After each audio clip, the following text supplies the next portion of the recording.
Welcome to Arts and Entertainment. With Chris and Randall. I'm Chris. I'm Randall. Welcome to our show. We're going to talk about a topic, and it's going to be somewhat spontaneous. And today we're talking about, we just got a bit of the giggles. Today we're talking about a very specific thing. I think the 80s was one of the best decades for comedy because I think that in the 80s, you had the greatest variety of comedies. And originally we were going to do just a show based on 80s comedies, right, Randall? That's right. But the problem was it became too damn big. So instead of just covering 80s comedy all at once, we've decided to just do it subgenre by subgenre. And one of the ones that is probably the most nearest and dearest to me, and probably the ones everybody here is familiar with, is the 80s teen comedy. It's nearest and dearest to us both because when the decade began, I was 14 going on 15. And when the decade ended, I was 24 going on 25. Randall, how old were you at the beginning of the 80s? Well, I was born in 1975, so I was 5 years old. And by the end of the decade, you yourself was a teenager. You were 15. So there is a really lovely parallelism between this particular genre of films and what was going on in our own lives.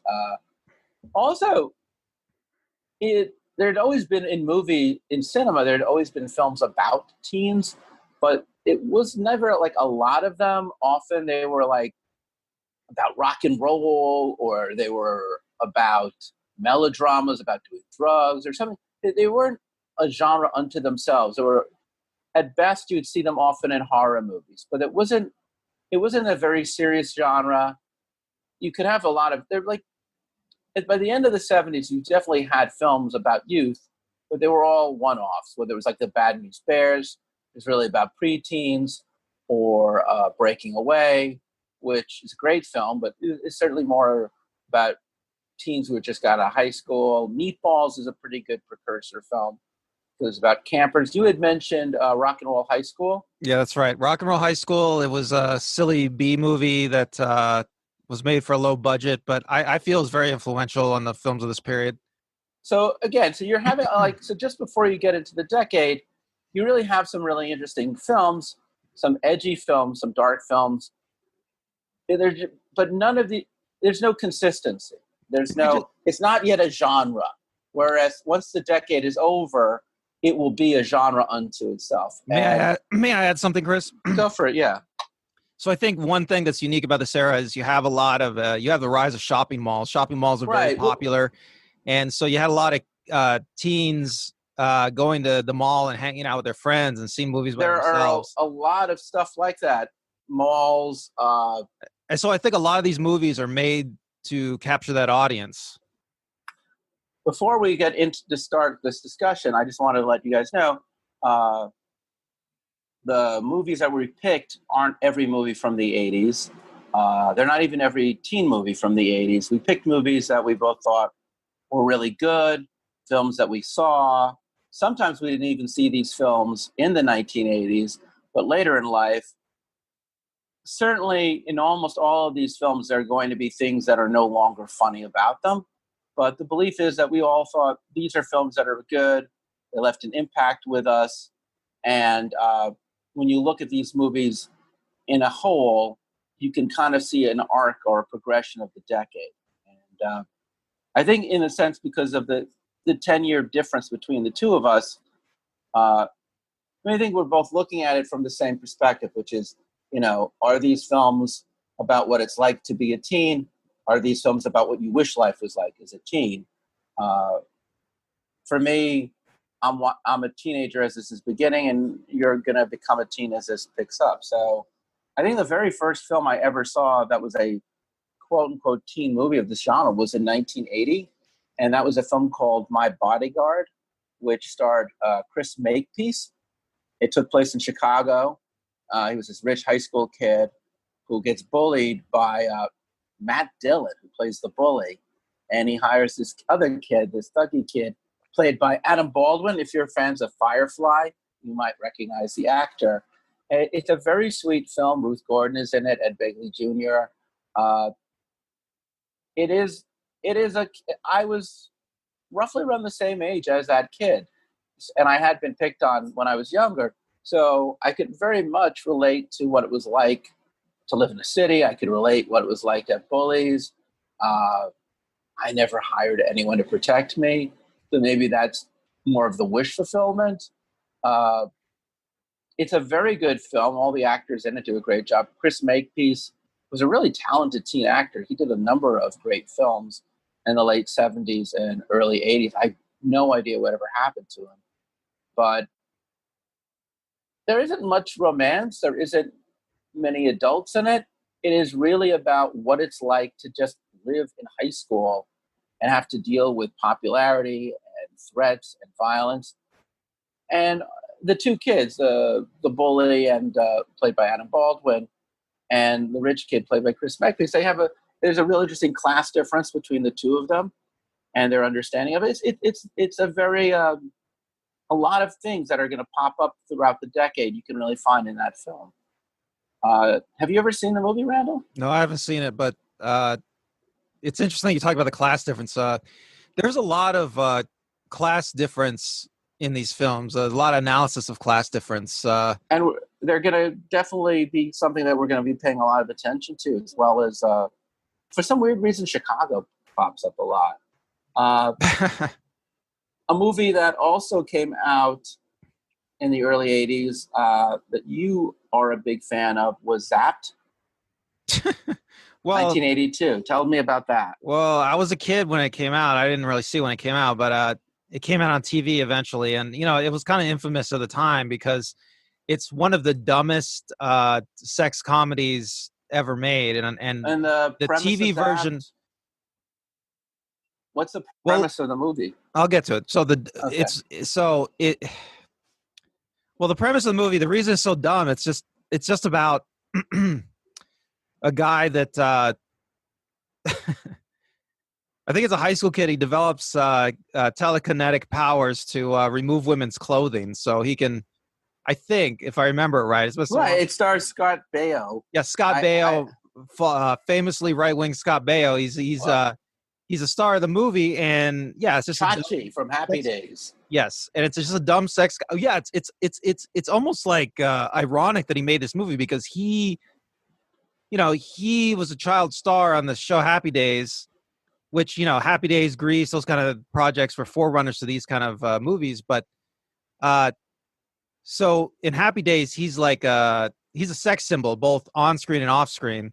And when he makes this movie Zapped, he plays like a total nerd that can't get the girls, right? And the nerd construct, we're going to get to that, right? The nerd construct. Absolutely. And as well as high concept science fiction. Yes. Yes. The nerd construct and high concept science fiction, the very important part of a lot of these movies. But in Zapped, Scott Baio's a total nerd, can't get the girls, but he develops telekinetic powers, I think it is, to rip off women's clothing. The movie came out, if I remember right, it was an R-rated movie. I mean, it's basically a movie for adults. I mean, people aren't going to understand this today, but pornography was hard to come by back then.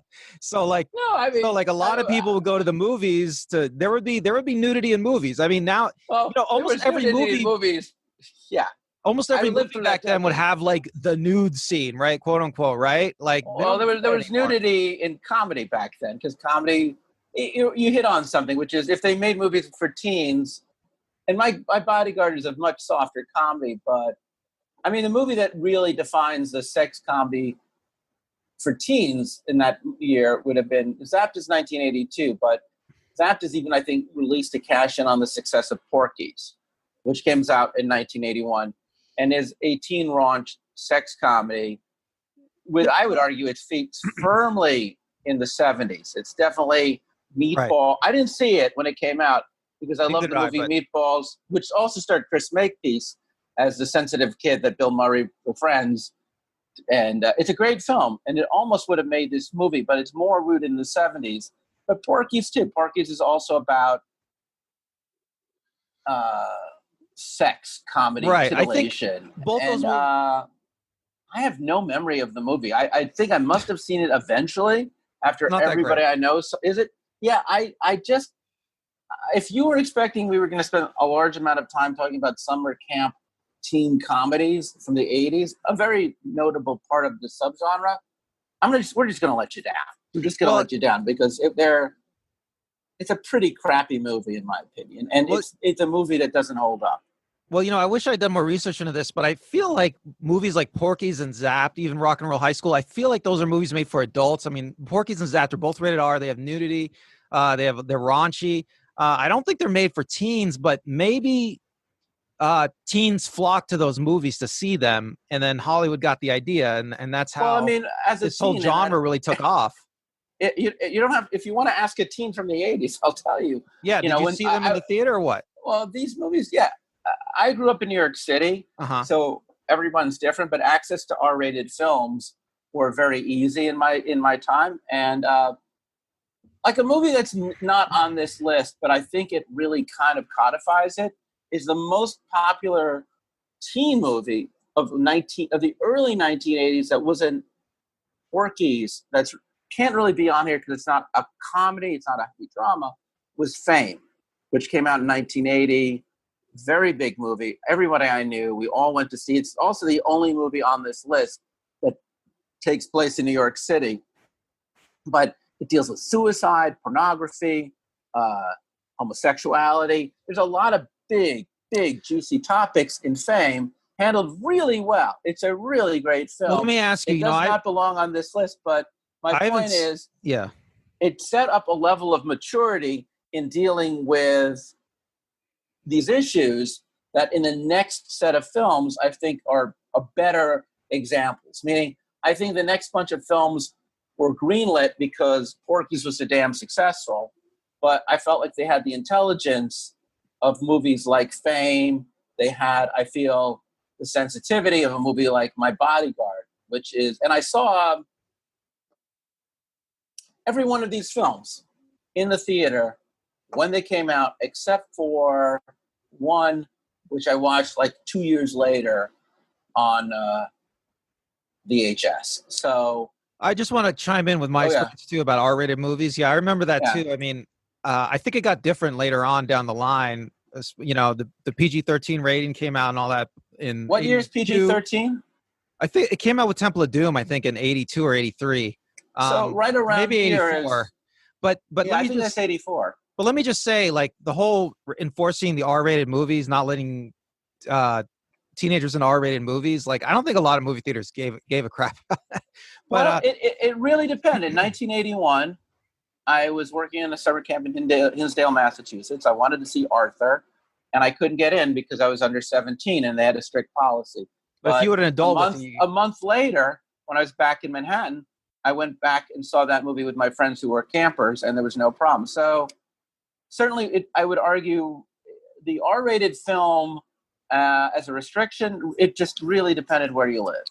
Okay. And because I lived in a city where I could pick up cigarettes and beer, it may have impacted why a 15-year-old saw so many R-rated movies. Yeah, you know what? I remember buying cigarettes in high school, too. Like, it was not hard to do. I mean, most people didn't enforce it. But anyway, I wanted to ask you and then also, I just want to say, maybe a part of the reason why some of these movies I might have seen a year or two later is because I never remembered a video store ever not letting me rent an R-rated film. And certainly by the time a movie appears on HBO or Showtime at that point, or Cinemax, all you had was a warning, and then you were just on the honor system. That's a really good topic. You just there was also VHS, which is that teenagers.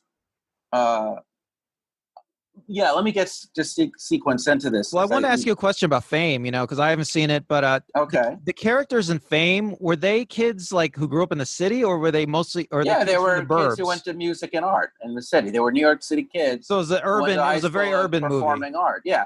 Okay. And while it did run as a TV show concurrently throughout the 80s while these things were going on, but it's an interesting point, which is that as a teenager myself in the 80s, I would see R-rated movies with my mom, and I'd see a lot of R-rated movies in the 70s too that were adult themed. But there is something about the way that sexuality, and all these different things that you're dealing with, crime, class, all these things in a very gritty way that really defined almost 70s filmmaking starts to really reappear in early 80s films. And the first film I really want to hit that I really think is, it's a very good film because it's Fast Times at Ridgemont High, which I think you've seen. That's right. And it was directed by Amy Heckerling. It was, she would go on actually to do Clueless. She's a really solid director. But the screenplay was written by Cameron Crowe. And in, I think, 1979, when Cameron Crowe, if you've seen, what is the film he did, Almost Famous, he was 15 years old in San Diego when he started writing for the Rolling Stone. And then when he was 18, the Rolling Stone hired him to go undercover after he graduated high school to a Southern California high school and be a teen. And he wrote this memoir, which was called Fast Times at Ridgemont High. I think it came out in 80. It was about 1979. If you're a really big fan of this, feel free to correct me in the comments. But I read the book when it came out, and it was a great book. And there are some slight differences in that. I think instead of Pat Benatar, they reference the lead singer from Cheap Trick as the look that all the high school students wanted. But for the most part, Cameron Crowe must have just barely been 20-something when he wrote the screenplay for this. And I would argue it's the first film to come out about teenagers that is really on the eye level of what it's like to be a teen. It has some great actors, Phoebe Cates, Jennifer Jason Leigh. There's some male leads, Judd Reinhold, but for the most part, and Sean Penn. There's a number of stories because it was based on what was going on in the lives of these different high school students. Jennifer Jason, Phoebe Cates or Jennifer? Yes, I'm getting a little confused. Phoebe Cates plays an inherently good girl who gets caught up in a love triangle. Jennifer Jason Leigh plays a hot girl. These become very big archetypes. I remember that she has a brother named Brad, who is a nerdier guy, but not a very, she falls for these, there's the guy named Ricky the Rat, and there's his buddy, and she gets torn between a good guy and the bad guy, and then there's a great character, Spicoli, played by Sean Penn, who is the surfer, who is the dude, and is constant war with Mr. Hand. Well, he's a marijuana addict, right? That's the he's central to his character. And it's a very 70s thing brought into the 80s, that he's an unabashed stoner.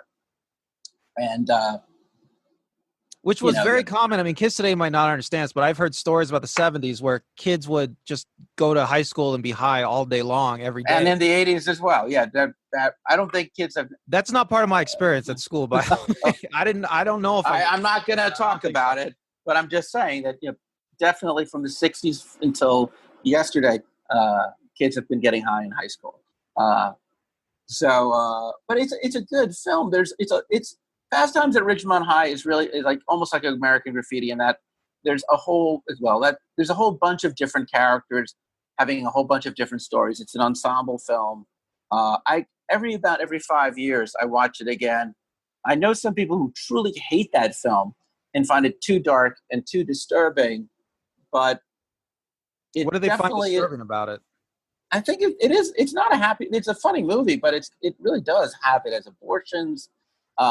It's a hard film.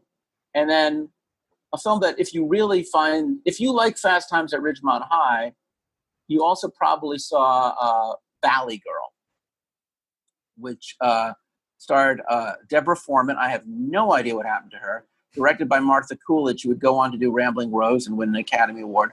Really solid director who does TV today.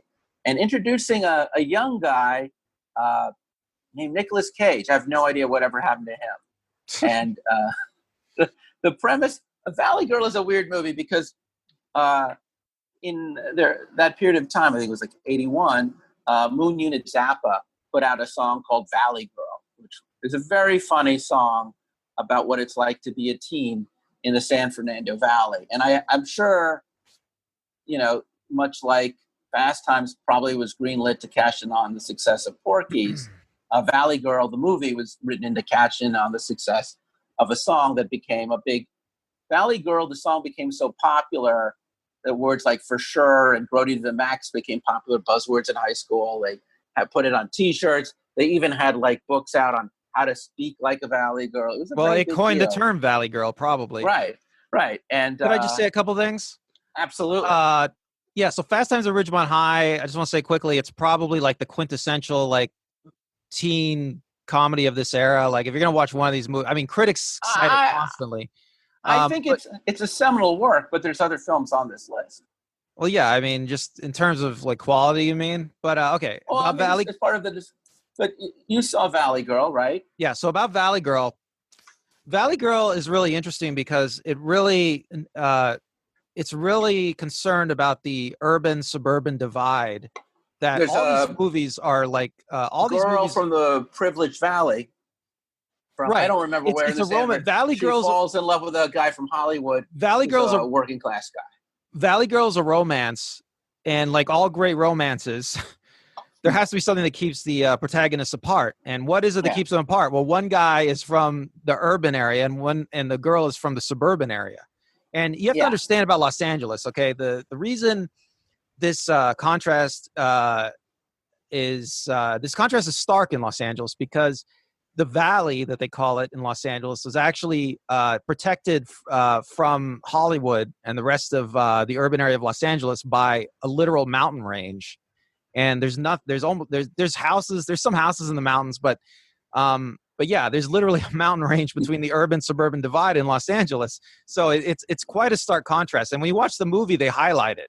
You know, there's a lot of great outside cinematography from that era. You can see what LA looked like both in the valley and in the city, especially Hollywood. It's a really good Hollywood photography there. You can really see Hollywood in that movie.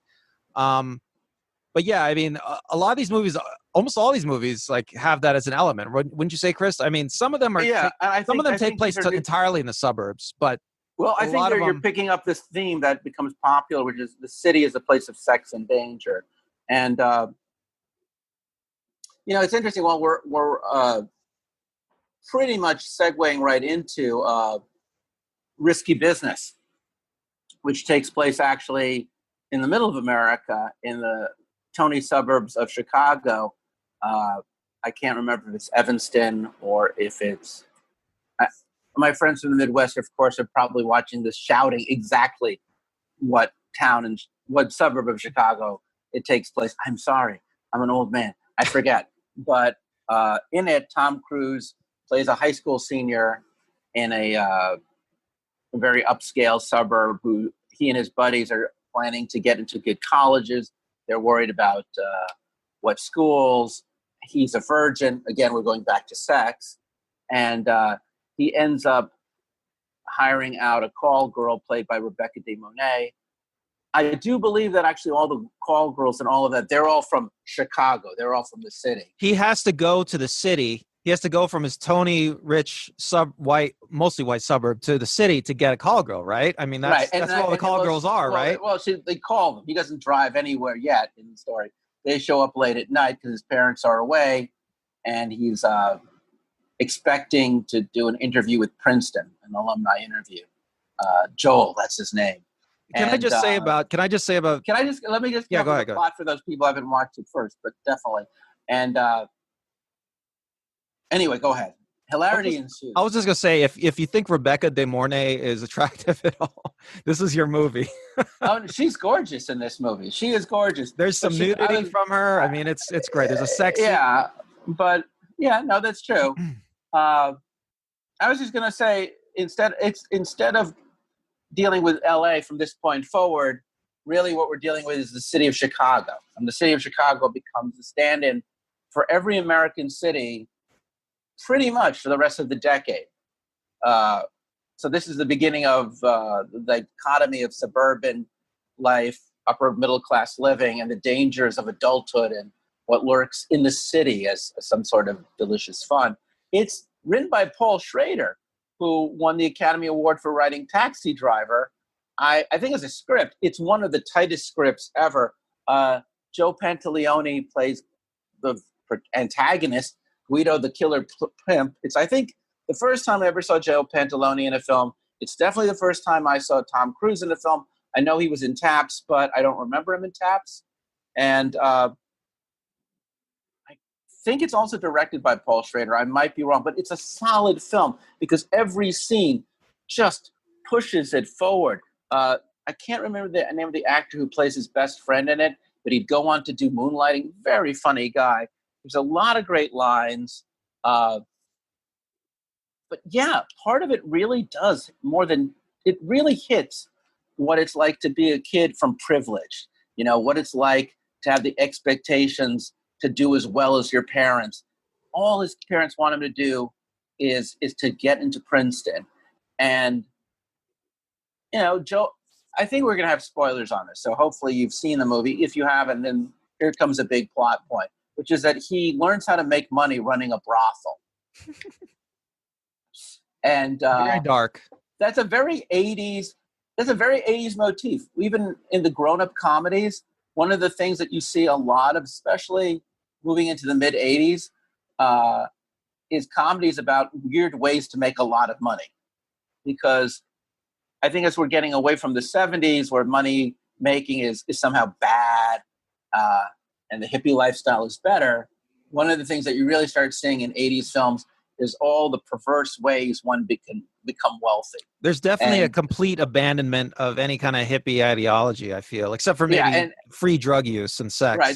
So Joel's manipulation of all these other trust fund kids to help pay off for it's his dad's Porsche that gets ruined. Another motif that will become very popular in 80s movies is ruining your dad's Porsche or his luxury car.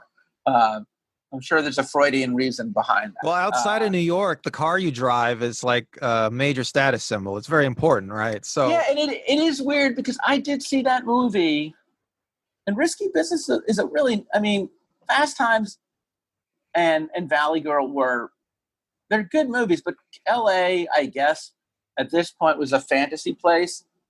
Chicago was too, but I saw Risky Business the summer before I started my senior year of high school.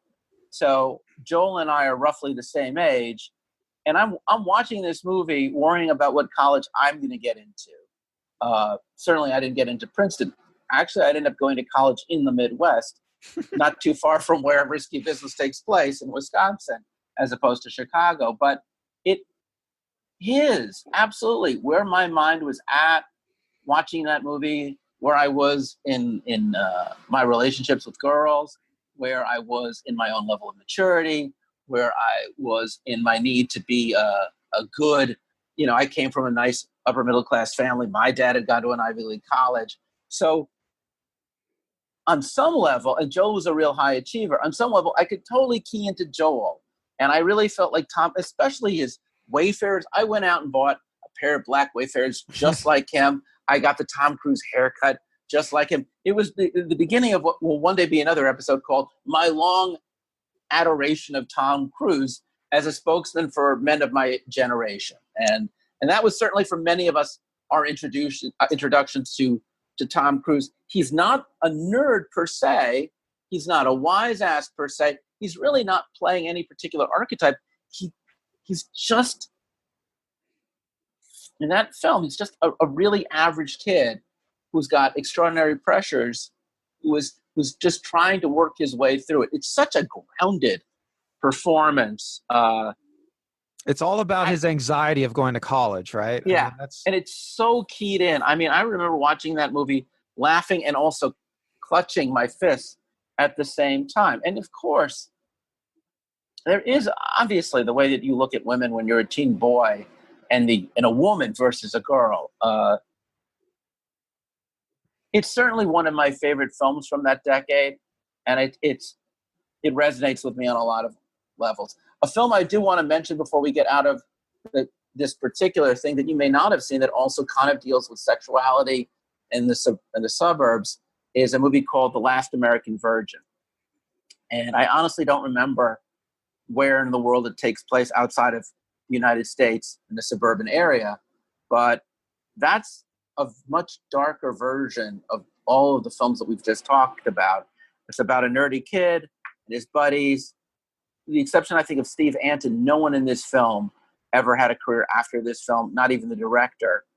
And he falls for a popular girl, and at first she's not into him, and then she gets pregnant by her boyfriend, and then her boyfriend dumps her, and then they go out together. He loses her virginity to her. I'm totally giving away too much. And it's not a fantasy film. Unlike Risky Business, which is completely a fantasy, and unlike, say, Valley Girl, which is a very happy movie in its way, and Ridgemont High, which is a happy movie. No, it's a comedy, and it's barely a comedy, but the way, the emotional through line and the way it depicts what it's like to be a high schooler, and the way it even depicts success and failure, it definitely spoke to me as a high school schooler as the most honest story of being a teen as a teen. I really like that film. If you have the opportunity to find it somewhere, I don't know where. I remember when it came out, George Will wrote in Newsweek how teen movies were just like the devils and how bad society had become. I'm going to look that up. He had not seen the movie Last American Virgin. And I heard about it. He just thought the title was so profane that in and of itself, I think he would have maybe even liked the film because it's a cautionary tale, but so dark.